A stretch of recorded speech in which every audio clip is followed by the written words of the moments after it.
Hey everyone, and welcome to the channel. So in front of us, we're going to take a look at the 2024 Kia Telluride SX Prestige X Pro. This is finished off in ebony black. It has an MSRP at just over $55,000. We have a lot to go over for this Kia model. This is a competitor to other luxury brands that cost a lot more than this, and you will see why with all the features that we are going over. So this Telluride is powered by a 3.8 liter V6. It is paired to the 8-speed automatic transmission. This pumps out 291 horsepower, 262 pound-feet of torque. That is sent through the all-wheel drive system, propelling this 4,400 pound SUV from 0 to 60 in 6.5 seconds. Top speed is 132. And as far as fuel economy goes, you're looking right around 18 miles per gallon in the city, 24 out on the highway, and that is running off an 18.8 gallon fuel tank. Now, as we work our way to the exterior styling, the last couple year models, Kia has used this brushed aluminum Kia badge. I think it's a really cool design because it gives it somewhat of an exotic look. It's kind of hard to tell at first that it does in fact say Kia, which kind of makes it a little bit more special and unique. Now, the entire grille surround is finished off in gloss black. We have that for the mesh, forward-facing camera, plenty of cutouts too, located throughout the entire front end.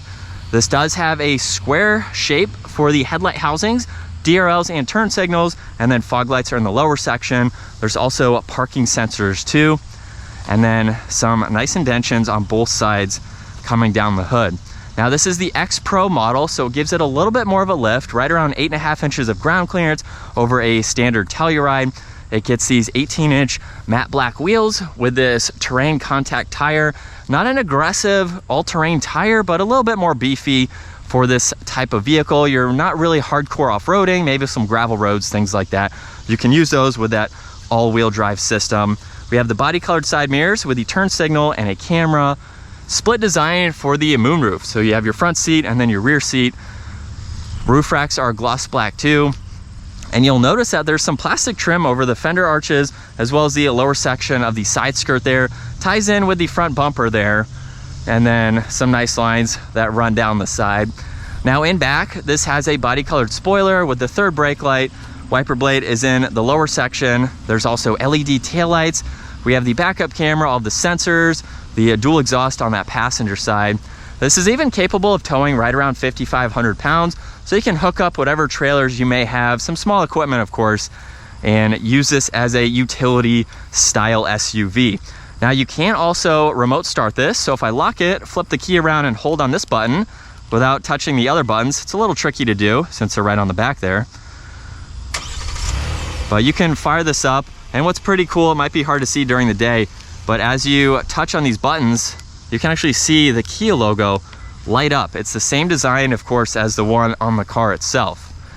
And then you can use the button by the backup camera, or you can use the key fob to open up the power liftgate. This is a 3-row SUV. Look at the amount of space that is behind it, and that's underneath the floor. So you can have this packed full of people and still have plenty of room for all of their items. There's a 12-volt, some tie-down hooks. Now, this third row is manual to fold down. I really like that over having, well, I have that second row reclined all the way, so that has to be adjusted. But I really like how quick this is versus having to sit there and push on buttons. But actually, I can fold that seat down and then boom, there we go. It makes it very quick and versatile. Now, the second row is manual, of course, to fold back up, so we'll have to walk around to do that. But still, really simple and easy to do. So if you're in the back, you can quickly adjust that. Now, for these back seats, take a look at the door panel where we have wood trim, we have the brushed aluminum, Harman Kardon, and these captain chairs are heated and ventilated. Pretty cool to see that. We have the sunshade if you need a little bit more shade, of course. And we can flip this captain's chair back up where it has a really nice gray texture to it. Now, if we work our way to the third row, it's as simple as pushing that button or the one in the lower section to get that seat out of the way, where you could put 3 people back here. At 5'10", maybe 2 of us would be back here, someone smaller in the middle. You have an armrest, cup holders, some auxiliaries, a little bit of storage on this driver's side, and then some vents up top. Alcantara for the entire headliner. I really can't complain. If I had to ride around town and this was the only seat available, I wouldn't complain. It's very nice. It's enough to get around town and still be comfortable. And then for the captain's chair, it doesn't go all the way back, which is interesting that it doesn't go to where it was set before. So once we hop in, we can easily slide it back. We can recline it if needed, and we can put the adjustable armrest down too. Now behind both front seats, there's storage pockets, cup holders, some auxiliaries too. And we even have all the climate adjustments up top, temperature, fan speed, and where you would like the air to go. As we move on to the front seats now, door panel is just like the rear, but there's the window adjustments and the side mirror adjustments, including memory seating controls. And then these front seats also have XPRO right in the middle. Same design, of course, heated and ventilated. And as we fire this up, steering wheel is solid black. We have brushed aluminum controls for your cruise control, adaptive cruise, distance pacing. We have some other OK buttons to go through, and a plus and minus. Left side gets you volume and tuning, Bluetooth, and even a favorites control. Now, if I use this top right button, you can further go through information within this gauge cluster setup, and you can look at your distance pacing. You can pull up some vitals just to monitor all of those. You have the compass like I showed, and then TPMS too. And then there's miles per hour, fuel level on the left side, engine temperature and tach on the right side.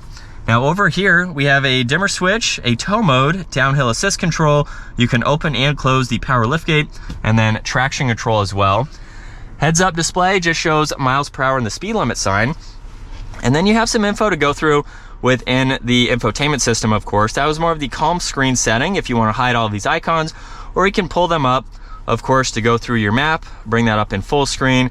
You can go into a quiet mode if you'd like to, so that's a little bit less distracting. You have passenger talk too, so you can utilize the speaker system to talk to your third row, or your second row really. Phone projection, climate adjustments, some other icons to go into. Really easy to use, and there's also physical buttons too. So you can easily get into all of this information. Now, power and volume is on the left side, tuning is on the right, and then underneath that, we have the dual zone climate system, heated steering wheel, and all of the controls to go through that, including for the rear, so you can quickly do that. Heated and ventilated seats, like I mentioned, and this even has wireless charging with some more auxiliaries, so you can charge a bunch of items down below. A little bit of storage in front of 2 cup holders, and then we have that 360 camera system. So you have a lot of angles to go through. You can have it specific to that angle with the top-down view, or you can just swipe around and check out the entire car, which is really cool. Now, if I put this into drive, now we have the forward-facing camera, which will appear, so I can change the angles there to go into that. And you even can utilize the side mirrors there. You can also shift, so if you're towing or you happen to be off the pavement, you can hold the gear there. This does have a center locking diff, which is pretty cool. And then a few drive modes. Just by twisting that dial, you will notice that the entire gauge cluster changes too, which is nice to see. So it basically just modulates your throttle response depending on the mode that you need. Now behind that, we have the engine start stop, auto hold, shortcut to the camera system, parking sensors, and the e-brake in the middle, and a good amount of storage space in the armrest as well as the glove box. And up top with the Alcantara sunshade, we can open that up manually. We have the controls for the front and the rear, as well as a sunglass holder, dome lights, and you even get the digital rear view mirror, which is definitely a plus. Gives you a little bit more visibility, especially if you have this vehicle full, but as you can tell right now, there's still a good bit of visibility over both shoulders. And we'll switch over to the manual setting now. Just above the speed limit sign, it indicates the gear you're in. Let's give it some gas. Now, of course, this is not a performance-oriented SUV by any means, but the shifts seem pretty smooth, pretty quick for using that gear shifter.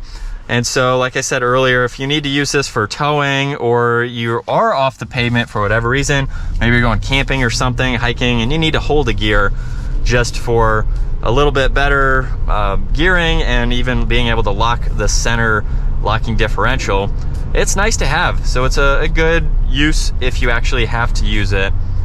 But now that we're behind the wheel for this Telluride, one thing that I did not show earlier is the fact that when you put your turn signal on, you have an additional camera for both sides. So it'll take up that gauge cluster there so you can see in your blind spot. You can also see if you're making a right-hand turn, if there is a curb in your way, it will guide you just to see what is around there. And of course, turning the steering wheel is gonna block it a little bit, but that is something that a lot of vehicles, I think, should incorporate. I believe Kia was the first to introduce that into their gauge cluster setup, and it's something that I feel like the rest of the industry is going to catch up and utilize because it's really cool. The amount of cameras on this vehicle, you really won't have any blind spots or any issues driving it.